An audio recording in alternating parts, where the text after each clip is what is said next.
आखिरी समझाऊंगा फिर आपको मैं बताऊंगा मिसाल शरीर से आपको अच्छी तरीके से समझ आएगा। इंटरनलाइजिंग में क्या है, एक्ट है, डिस्प्ले है, ठीक है, विराटी है, राम पे जला दिया, ठीक है। आपके पहला बच्चों ने देख ऑक्सीजन जलने में मदद देता है, आप हम ऑक्सीजन को खत्म करते हैं तो देखते हैं कि होता है वाकई तजुर्बे से साबित हो गया। और हम में से एक साथी ऑब्जर्व करेगा कि मार्कर किसके पास है। अगर एक साथी दरमियान में आ जाए तो ज्यादा अच्छा है। कौन आएगा? आप आ जाओ। मार्कर आप खुद दोगे। अब आपने मार्कर पास करते जाना है, सही? मार्कर पास करते जाना है, देखना है कि मार्कर किसके पास है।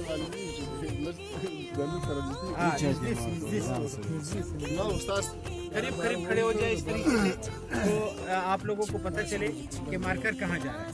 और ये हमारे असेसमेंट के में जायजा की पहली टेक्निक है कि हम देखते हैं कि मार्कर किधर जा रहा है, वो ऑब्जर्व करेगा और जनाब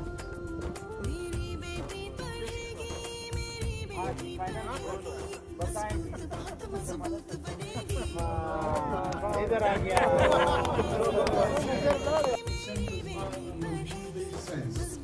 زه ساينس چې راځم خپل ځان سره باید ما افغان په دې پلان کې ځینې شیان دي هغه باید اوس ولې زه د هغو سره بلد کړم.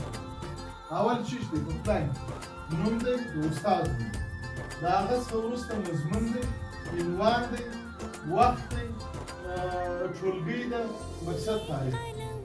وخت څلوېښت منټه دی، 15 منټه. په اردو کې ټیمونه نه دي معلوم، ټیم یې نه دی ورکړی چې فرضاً زه دلته اصلاحي تعلیم ته څو منټه وکړم و دغه ته تدریسي معاینات ته څو وخت پروګرام دی. پروګرام چې دی د کرونا په باره کې دی، د کرونا د باره د لپاره موږ یو ډاکټر صاحب راغوښتی دی، ډاکټر صاحب محمد. ډاکټر صاحب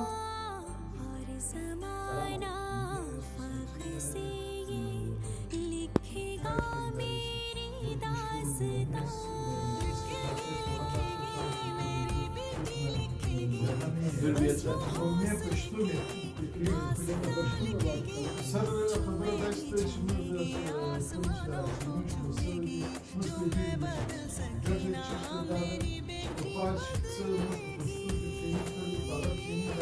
د مقصد لرس فرضاً 50% کله چې د پای کې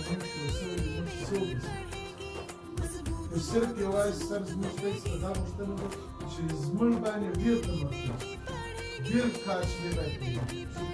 زموږ اوس سر دغه پلانینګ چې کوم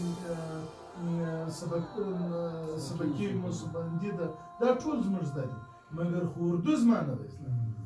زما سره ټوله مسله چې ده د لینګویج ده.